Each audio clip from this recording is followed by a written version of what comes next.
Cuentos escritos en el exilio. Juan Bosch. La Nochebuena de Encarnación Mendoza. Con su sensible ojo de prófugo, Encarnación Mendoza había distinguido el perfil de un árbol a 20 pasos, razón por la cual pensó que la noche iba a decaer. Anduvo acertado en su cálculo. Donde empezó a equivocarse fue al sacar conclusiones de esa observación, pues como el día se acercaba, era de rigor buscar escondite, y él se preguntaba si debía internarse en los cerros que tenía a su derecha o en el cañaveral que le quedaba a la izquierda. Para su desgracia, escogió el cañaveral. Hora y media más tarde, el sol del día 24 alumbraba los campos y calentaba ligeramente a Encarnación Mendoza, que yacía boca arriba, tendido sobre las hojas de caña. A las 7 de la mañana, los hechos parecían estar sucediéndose tal como había pensado el fugitivo. Nadie había pasado por las trochas cercanas. Por otra parte, la brisa era fresca y tal vez llovería, como casi todos los años en Nochebuena. Y aunque no lloviera, los hombres no saldrían de la bodega, donde estarían desde temprano consumiendo ron, hablando a gritos y tratando de alegrarse como lo mandaba la costumbre. En cambio, de haber tirado hacia los cerros, no podría sentirse tan seguro. Él conocía bien el lugar. Las familias que vivían en las hondonadas producían leña, yuca y algún maíz. Si cualquiera de los hombres que habitan los bohíos, dice acá, si cualquiera de los hombres que habitaban los bohíos de por allí bajaba aquel día para vender bastimentos en la bodega del batey y acertaba a verlo, estaba perdido. En leguas a la redonda no había quien se atreviera a silenciar el encuentro. Jamás sería perdonado el que encubriera a Encarnación Mendoza. Y aunque no se hablaba del asunto, todos los vecinos de la comarca sabían que aquel que le viera debía dar cuenta inmediata al puesto de guardia más cercano. Empezaba a sentirse tranquilo Encarnación Mendoza, porque tenía la seguridad de que había escogido el mejor lugar para esconderse durante el día, cuando comenzó el destino a jugar en su contra. Pues a esa hora la madre de Mundito pensaba igual que el prófugo. Nadie pasaría por las trochas en la mañana, y si Mundito apuraba el paso, haría el viaje a la bodega antes de que comenzaran a transitar los caminos los habitantes borrachos del día de Nochebuena. La madre de Mundito tenía unos cuantos centavos que había ido guardando de lo poco que cobraba lavando ropa y revendiendo gallinas en el cruce de la carretera que le quedaba al poniente, a casi medio día de marcha. Con esos centavos podía mandar a Mundito a la bodega para que comprara harina, bacalao y algo de manteca. Aunque lo hiciera pobremente, quería celebrar la Nochebuena con sus 6 pequeños hijos, siquiera fuera comiendo frituras de bacalao. El caserío donde ellos vivían, del lado de los cerros, en el camino que dividía los cañaverales de las tierras incultas, tendría 14 o 15 malas viviendas, la mayor parte techadas de yaguas. Al salir de la suya con el encargo de ir a la bodega, Mundito se detuvo un momento en medio del barro seco por donde en los días de zafra transitaban las carretas cargadas de caña. Era largo el trayecto hasta la bodega. El cielo se veía claro, radiante de luz que se esparcía sobre el horizonte de cogollos de caña. Era grata la brisa y dulcemente triste el silencio. ¿Por qué ir solo, aburriéndose de camino por trochas siempre iguales? Durante 10 segundos, Mundito pensó entrar al bohío vecino, donde 6 semanas antes una perra negra había parido 6 cachorros. Los dueños del animal habían regalado 5, pero quedaba uno para amamantar a la madre. Y en él había puesto Mundito todo el interés que la falta de ternura, que la falta de ternura había acumulado en su pequeña alma. Con sus 9 años cargados de precoz sabiduría, el niño era consciente de que si llevaba al cachorrito, tendría que cargarlo casi todo el tiempo, porque no podría hacer tanta distancia por sí solo. Mundito sentía que esa idea casi le autorizaba a disponer del perrito. De súbito, sin pensarlo más, corrió hacia la casucha gritando: «Doña Ofelia, emprésteme a Azabache, que lo voy a llevar allí». Oyéranle o no, ya él había pedido autorización y eso bastaba. Entró como un torbellino, tomó el animalejo en brazos y salió corriendo a toda marcha hasta que se perdió a lo lejos. Y así empezó el destino a jugar en los planes de Encarnación Mendoza, porque ocurrió que cuando, poco antes de las 9, el niño Mundito pasaba frente al tablón de caña, donde estaba escondido el fugitivo, cansado o simplemente movido por esa especie de indiferencia por lo actual y curiosidad por lo inmediato, que es privilegio de los animales pequeños. Azabache se metió en el cañaveral. Encarnación Mendoza oyó la voz del niño, ordenando al perrito que se detuviera. Durante un segundo temió que el muchacho fuera la avanzada de algún grupo. Estaba clara la mañana. Con su agudo ojo de prófugo, él podía ver hasta donde se le permitía el barullo de tallos y hoja. Allí, al alcance de su mirada, no estaba el niño. Encarnación Mendoza no tenía pelo de tonto. Rápidamente calculó que si lo hallaban atisbando era hombre perdido. Lo mejor sería hacerse el dormido, dando la espalda al lado por donde sentía el ruido. Para mayor seguridad, se cubrió la cara con su sombrero.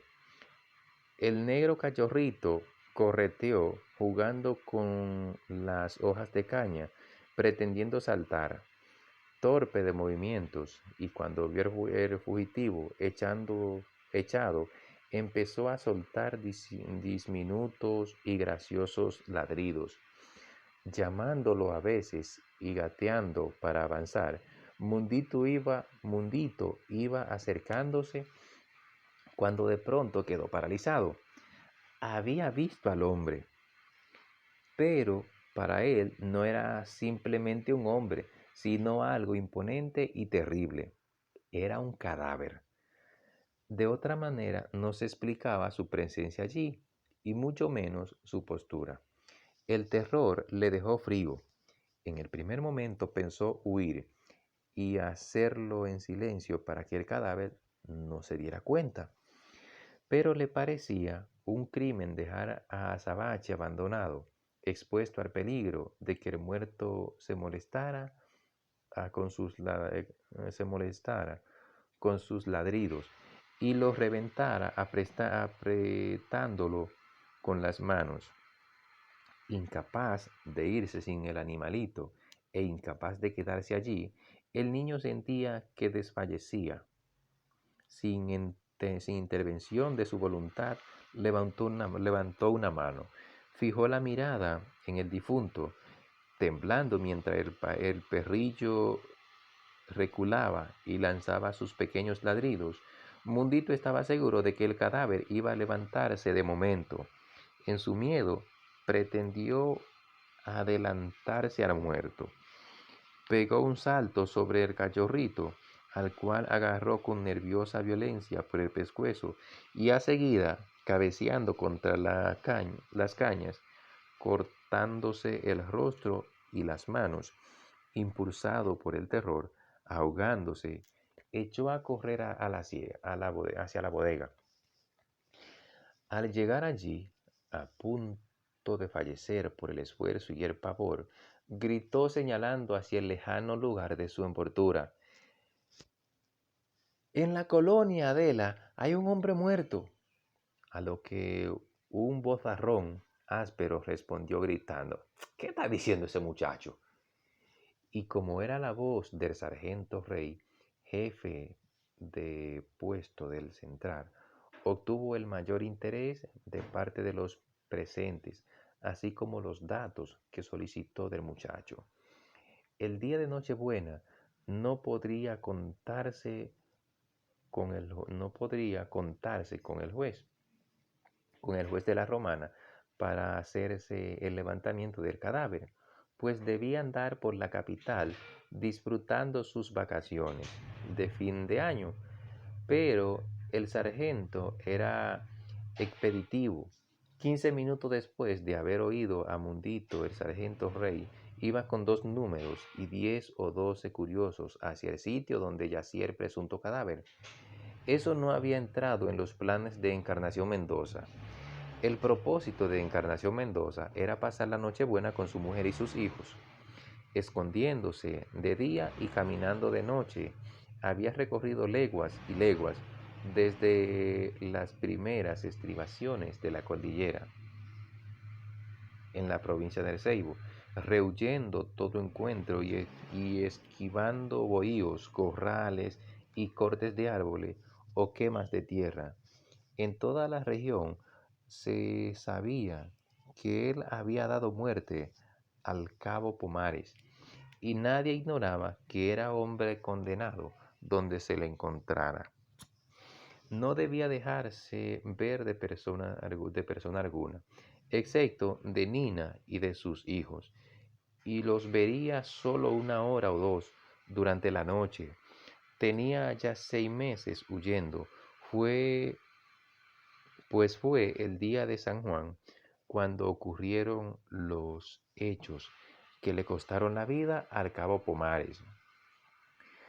Necesariamente debía, necesariamente debía ver a su mujer y a sus hijos. Era un impulso bestial el que le empujaba a ir, una fuerza ciega a la cual no podía resistir. Con todo y ser tan limpio de sentimientos, Encarnación Mendoza comprendía que con el deseo de abrazar a su mujer y de contarle un cuento a los niños, iba confundida una sombra de celos.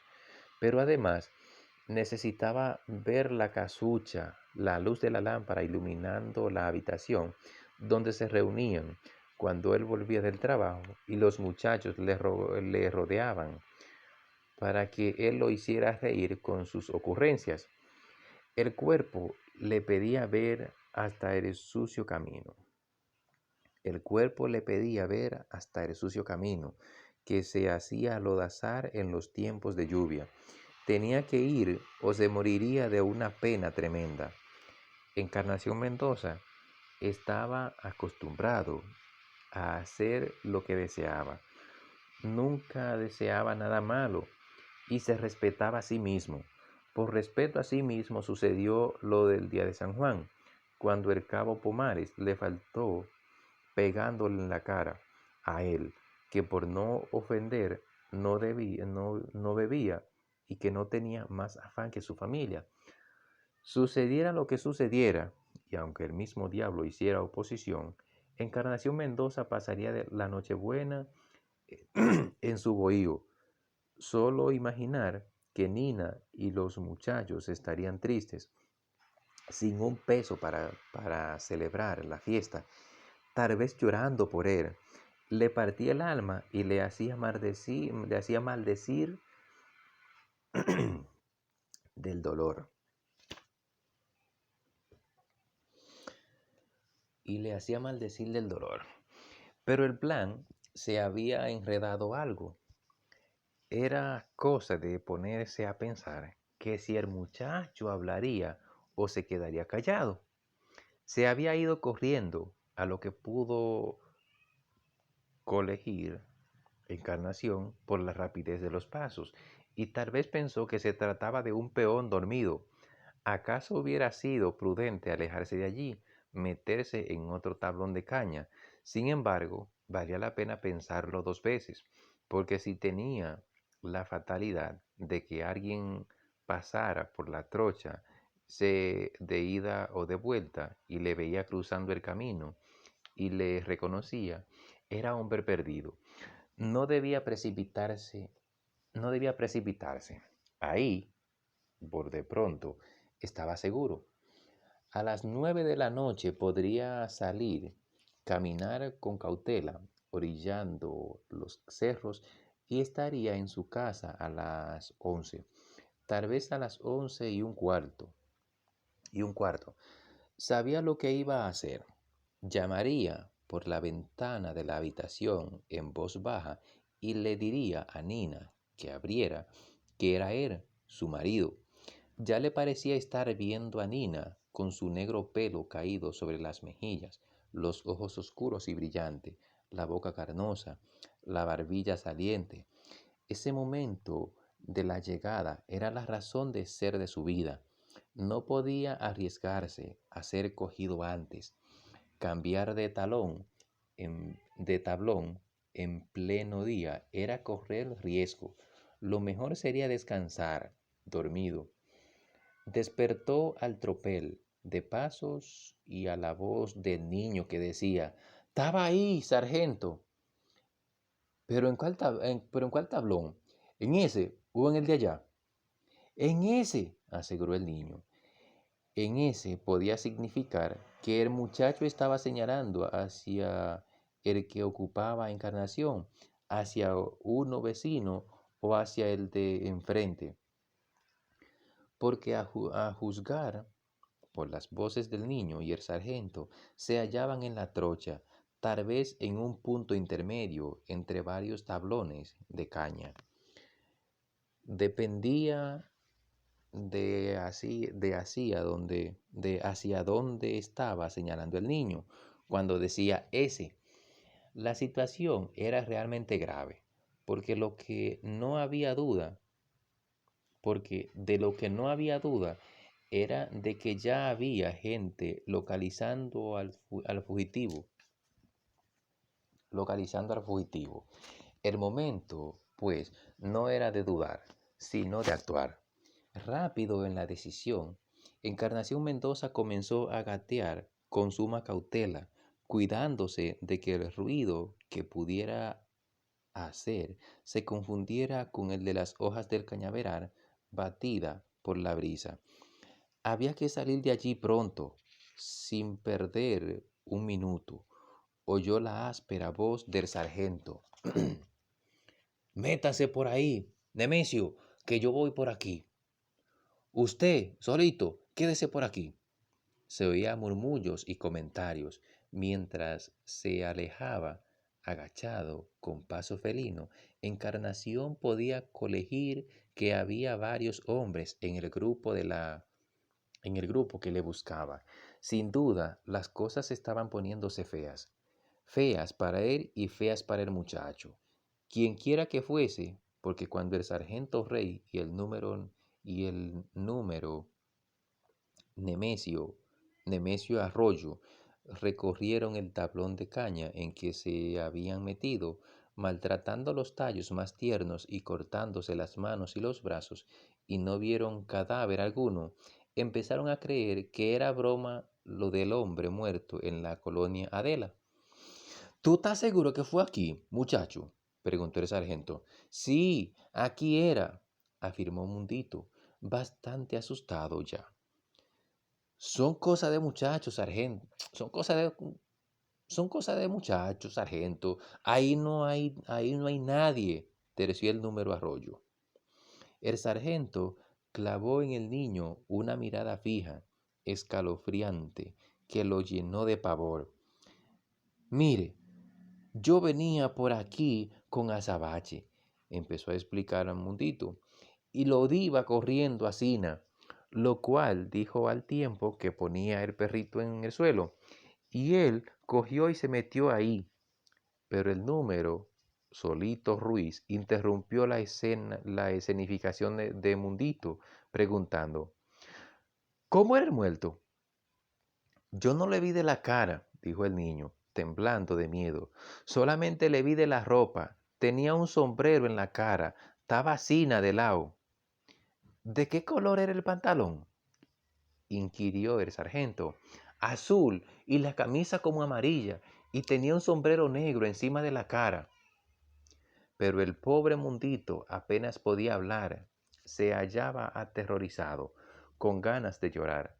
A su infantil idea de las cosas, el muerto se había ido de allí solo para vengarse de su denuncia y hacerlo quedar como un mentiroso. Seguramente en la noche le saldría en la casa y lo perseguiría toda la vida. De todas maneras, supiéralo o no, Mundito, en ese tablón de caña no darían con el cadáver. Encarnación Mendoza había cruzado con sorprendente celeridad hacia otro tablón y después hacia otro más, y ya iba atravesando la trocha para meterse en un tercero, cuando el niño, despachado por el sargento, pasaba corriendo con el perrillo bajo el brazo. Su miedo lo paró en seco y al ver el torso de una pierna del difunto que, eh, que entraban en el cañaveral, no podía ser otro, dado que la ropa era la que él había visto por la mañana. Estaba aquí, sargento. Está aquí. Está aquí, sargento. Está aquí, gritó señalando hacia el punto por donde se había perdido el fugitivo. Dentro ahí. Y como tenía mucho miedo, siguió su carrera hacia su casa, ahogándose lleno de lástima consigo mismo por el lío en que se había metido. El sargento, y con él los soldados y curiosos que le acompañaban, se había vuelto al oír la voz del chiquillo. Cosa de muchacho, dijo calmosamente Nemesio Arroyo, pero el sargento, viejo en su oficio, era suspicaz. Vea, algo hay. Rodiemo ese tablón, dijo Rodiemo ese tablón, dijo una vez. Rodiemo ese tablón de una vez. Rodemos ese tablón de una vez, gritó. Y así empezó la cacería, sin que los cazadores supieran qué pieza perseguían.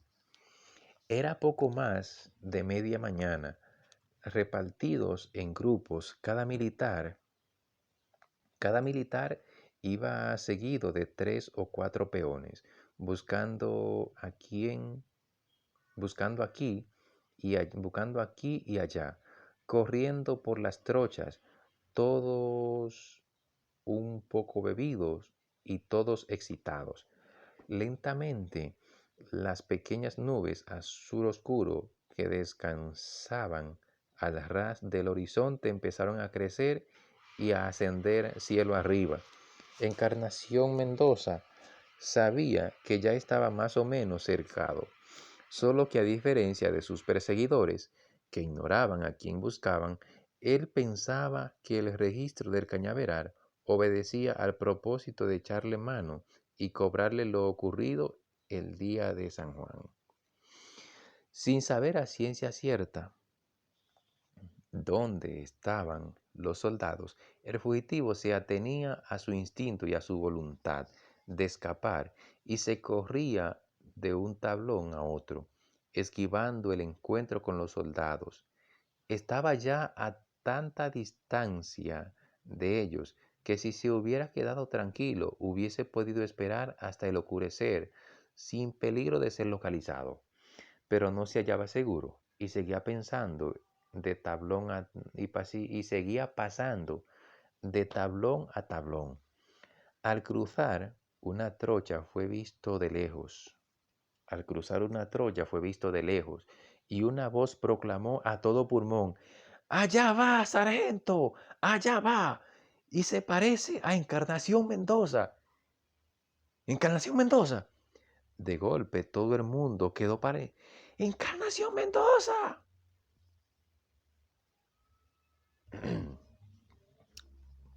Dice: «Allá va, sargento, allá va. Y se parece a Encarnación Mendoza». Encarnación Mendoza. De golpe todo el mundo quedó paralizado. ¡Encarnación Mendoza! ¡Vengan!, demandó el sargento a gritos y a seguidas echó a correr, el revólver en la mano, hacia donde señalaba el peón que había visto al prófugo. Era ya cerca de mediodía, y aunque los crecientes nubarrones convertían en sofocante y caluroso el ambiente, los cazadores del hombre apenas lo notaban. Corrían y corrían, pegaban voces, zigzagueando, disparando sobre las cañas. Encarnación se dejó ver sobre una trocha distante, solo un momento, huyendo con la velocidad de una sombra fugaz, y no dio tiempo al número Solito Ruiz para apuntarle su fusil. que vaya que vaya uno al batey y que diga de mi parte que me manden 2 números, ordenó a grito el sargento. Nerviosos, excitados, respirando sonoramente y tratando de mirar hacia todos los ángulos a un tiempo, los perseguidores corrían de un lugar a otro, dándose, dándose voces entre sí, recomendándose prudencia cuando alguno amagaba meterse entre las cañas. Pasó el mediodía. Llegaron no 2, sino 3 números y como 9 o 10 peones más. Se dispersaron en grupos y la cacería se extendió a varios tablones. A la distancia se veían pasar de pronto un soldado.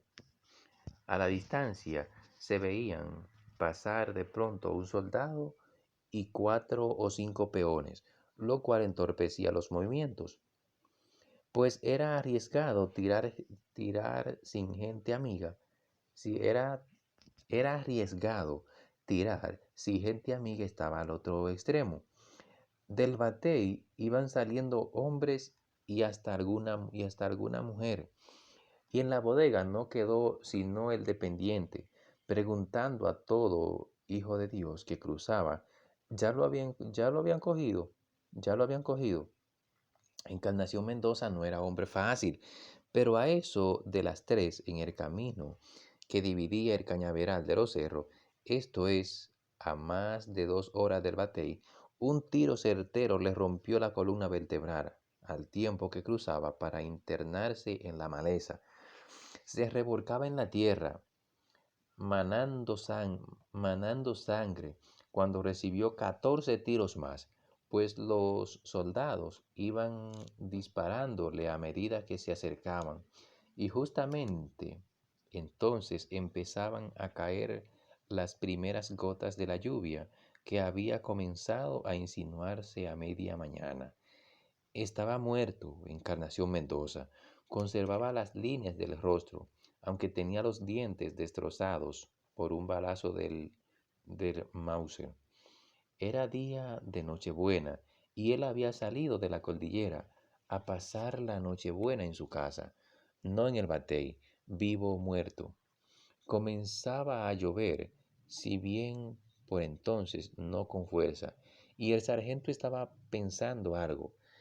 Si él sacaba el cadáver a la carretera que estaba hacia el poniente, podía llevarlo ese mismo día a Macorís y entregarle ese regalo de Pascua al capitán. Si lo llevaba al batey, tendría que coger allí un tren del ingenio para ir a la Romana, y como el tren podría tardar mucho en salir, llegaría a la ciudad tarde en la noche. Llegaría a la ciudad tarde en la noche, tal vez demasiado tarde para trasladarse a Macorís. En la carretera las cosas son distintas. Pasan con frecuencia vehículos.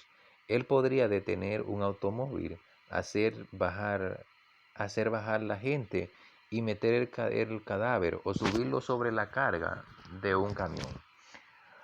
Búsquese un caballo, llamemos, que vamos a sacar ese vagabundo a la carretera, dijo dirigiéndose al que tenía más cerca. Búsquese un caballo, llamemos, que vamos a sacar ese vagabundo a la carretera, dijo dirigiéndose al que tenía más cerca. No apareció caballo, sino burro. Y eso, pasadas ya las 4, cuando el aguacero pasado hacía sonar sin descanso los sembrados de caña. El sargento no quería perder tiempo. Varios peones, entorbándose los unos a los otros, colocaron el cadáver atravesado sobre el asno y lo amarraron como pudieron, seguido por 2 soldados y tres curiosos, a los que escondió para que arrearan el burro. El sargento ordenó la marcha bajo la lluvia. No resultó fácil el camino. 3 veces antes de llegar al primer caserío, el muerto resbaló y quedó colgando bajo el vientre del asno. Este resoplaba y hacía esfuerzos para trotar entre el barro que ya empezaba a formarse, cubiertos solo con sus sombreros de reglamento. Al principio, los soldados echaron mano a pedazos de yagua, a hojas grandes arrancadas a los árboles, o se guarecían, en el cañaveral de rato en rato cuando la lluvia arreciaba más.